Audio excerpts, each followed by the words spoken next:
There's bad news for train users today, with news that the rail fares could increase by an average of 8% from January. It comes as July's inflation figures show the retail prices index rate remained unchanged at 5%.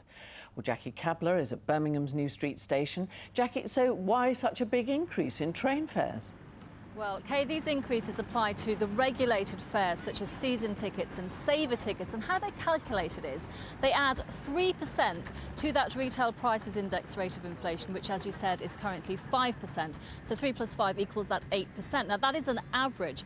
But what can also happen is the train companies are allowed to add a further 5% on top of that if they make reductions elsewhere. So in real terms, we could see fares going up by 13% in some parts. Well, we spoke to some commuters early this morning, and most of them weren't very happy.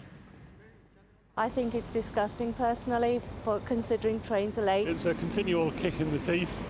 Clearly the trains do need improvement. Well, everything's going up, so the fares have to do the same, I suppose.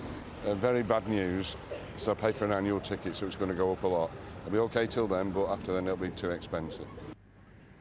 Well, the government says that these price increases are essential to take the burden off the taxpayer. They say that all the money raised is not going to the train operators, it's going back into making better trains, better stations and better services. But passenger groups say they just don't feel they're getting value for money.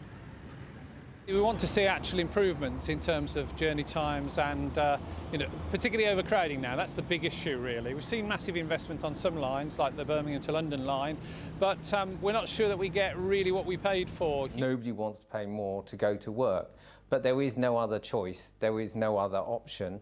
The railways are funded by passengers and taxpayers, and the government has said that taxpayers should pay less, which means fares have to go up. And Kay, it seems more bad news for train users. The government's saying we're likely to see similar 8% rises every year for the next 3 years. Thank you, Jackie. They were told to take